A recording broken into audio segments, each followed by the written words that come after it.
Yo, what's good, yo? What up, C's? Man, I tell you what, I don't know if you saw those. You tuned in tonight? You saw those games? Come on, man. Of course. Of course. Look, hey, I'm gonna say it now. I don't know if you were watching too close, but Isaiah James. I mean, I'm impressed, bro. I've always seen him around. You see him putting in the work.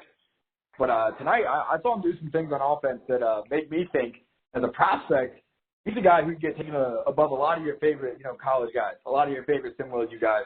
I think people are going to be surprised when it's time for him to, maybe enter the draft. I think he's going to be one of those guys that surprises some people with how highly desired he is.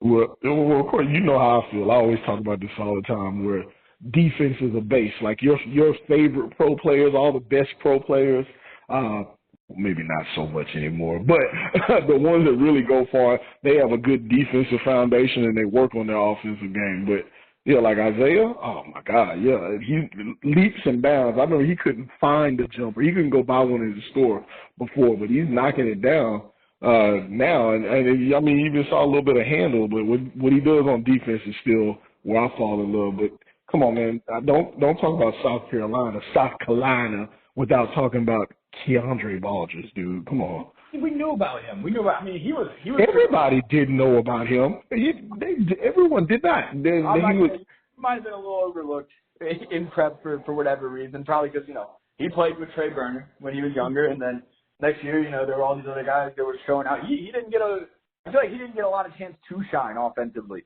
when he was with 2000 select. And I remember people calling him just, a back to the basket big and stuff. Well, come on, man. Come on. He's versatile. And you know what? I think he's a great example. I think a lot of people could take notes from him. He chose a school. He had some offers to some bigger schools, some flashier schools, and he probably had some offers to places that, he could have had even more touches every game. But he chose a school that really fit what he wanted to do, what his game was. Because South Carolina, he picked a school that scheme-wise fit him and was going to make him shine. He did his research, and he looks fantastic out there. So I'm happy for him, happy for Isaiah James, and but on the other end, I don't even got a lot to say about Virginia. I had so much higher hopes for them after last season coming into this one. I thought it'd be a new ball game for them, and they still got a lot of stuff. Ball game. Is that a pun? Like my man Johnny Ball Game letting me down, man. I mean, honestly, we always talk about it. So, he looked good offensively, but that athleticism, I think it's going to take a little time for a new coach to come in and really figure out how to get things going, because, he's a freak. He's a freak, and we saw it, him and Cole Webb on that pick and roll. It's nasty. But defensively, what do you call hot garbage in Spanish? What do you call it in Virginian? Is Virginian a thing? Hot garbage on defense. You call it hot garbage, yeah. Do you think I feel like there must have been some thought around Tyson Simpson being in the middle, being the backbone of the defense there, because they were just they're porous in the middle, man. It looks bad defensively, and that's where the ills come in. Baldwin, that's the thing though. Baldwin's he's got some size and he's got some athleticism, and again, that's where I'll highlight the difference. But he's not a rim protector though. Not a rim protector, absolutely not. And you can tell they're kind of lacking in the size department, similar to what you saw. I was talking about Kansas earlier. They don't really got a true interior presence defensively. Baldwin can be an interior presence offensively, but he's more of an athlete. He can do a lot of things over there. He's like Amari Stoudemire. That's what he reminds me of. I actually love Amari Stoudemire. He converted to Judaism after his playing days, which is great. Moved to Israel. Played. Did he really?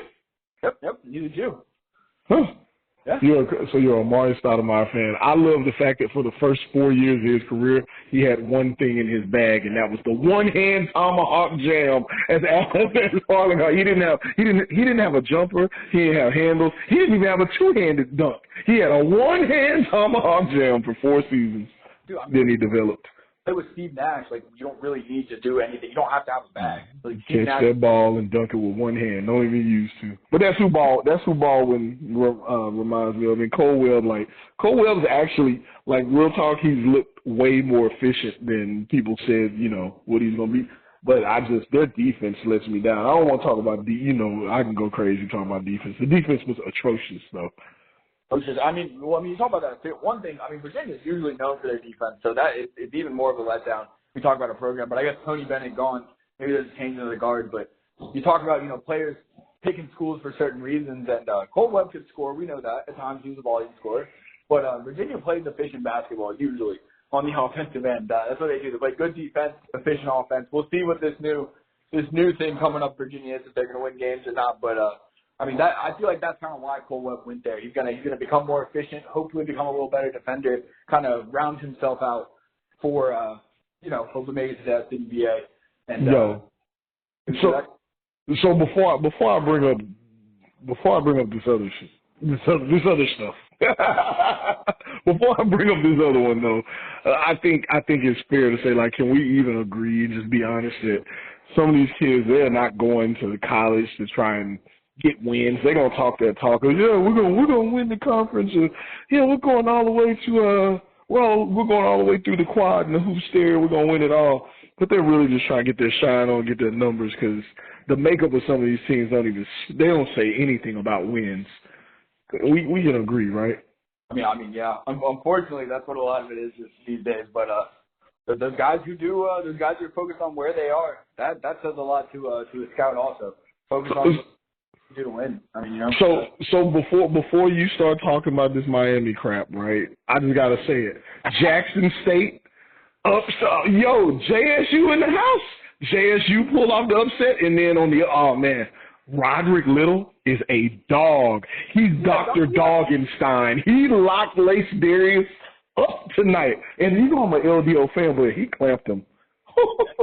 He clamped him. I don't know if you've seen the highlight yet. I don't know if it's I saw it scrolling through earlier in my Instagram feed, but dude, he had a dunk where he was up, like his knees were up at head level of everybody else on the floor. It was insane. The guy's a freak athlete. Roderick Little looked like the dudes like on the East Coast back in the 80s where they were like 80% legs and the top of them were just refrigerator and shoulders. Like he's built like a pit bull. And not a puppy. You ain't lying. But yeah, he like LDO had a rough night. I don't think that media team out there, man. I don't think the media around talks about some of these matchups enough.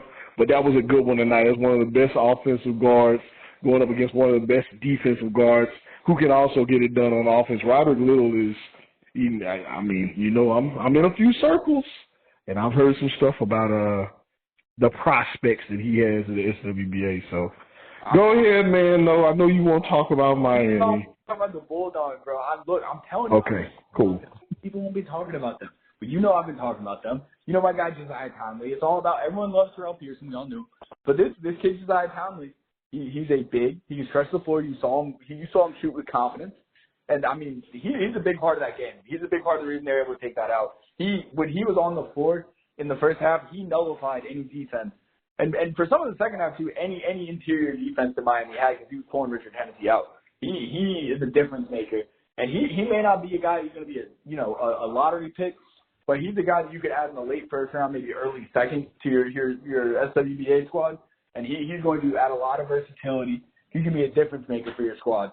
So I'm high on him. But this whole state team, this is what I'm talking about when I talk about you play disciplined basketball. I know you're a big fan of defense too, but you play disciplined basketball, not just on defense, but offensively too. It's cool to have stars who can hit a double crossover and dunk on your head and whatever. Yeah, that's pretty.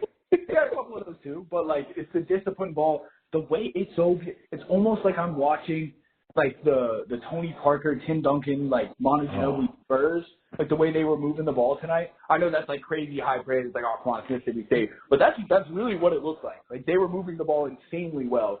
The off-ball movement was crazy. And look, I'm gonna say it. I've said it to you before. I'm gonna say it again. I think Miami kind of sucks. I don't know what else can we say at this point. What were they? 31-3. What is happening? I don't get it, bro. I don't get it. They're not running up and down the court. They're not. I don't see McLemore just getting the ball and going like he did last season. Dominic Bianco doesn't. He waits to play into the last 4 or 5 minutes of a game. They look. So here's the real question. here's the question, right? I don't even have to talk about their game. Everybody's seen it with their own eyes. You can turn the game on for 4 minutes and see trash if you want to. But can you win the national championship one year and then get fired the next season before it's over? Can that happen as a coach? No, it won't, especially with a guy who, if there's anything like tenure in college basketball, which there isn't really, but like sometimes there is. Jim Larinaga got it. They're not going to fire him. Also, look, and I said they look really bad though. I mean, they look real bad to me. Bad, but here's the issue for me is it's not like they are still like you could argue that they have the most talented roster in SimWorld U. And like a lot of people aren't even going to try to argue against that. Like incredibly talented roster. But all the things you just listed about Maximore and Bianca waiting to play and sometimes Hennessy's not being as aggressive inside as he should be, all that. It's a mentality thing. Like something about this, it's almost like the championship for them has like given them this arrogance and like they're not playing with that go get it mentality. Like if this team played with the mentality that we just saw Mississippi State play with, they'd be blowing everybody out by 30. And that's how they were playing last year. I will say when I watched them here, I'm gonna go right back to defense. Like they should be running a zone 1-3, 1-2-3 or something. Like all you got to do is pull Richard Hennessy like 3 steps out away from the basket. Everyone's just going right around them. It's bad. It's bad. I don't know. He's big. He's clunky. He's you see a lot of this once players get to pro, really in any sport. But like you see guys kind of reshape their body for like what they need to do at the pro level. Like that's going to have to happen with Richard Hennessy. For sure. He's slow. A little bit, get a little quicker. He's just slow. For all prospects. So, question: we gonna do this all the time after games? You gonna hit me up? We gonna talk to him? I mean, we always been. We keep doing it. Wife's calling me, man. I gotta go do some stuff with the kids though. This was fun. Yes, sir. Tell her to say hi. I'll catch you later. All right. Peace.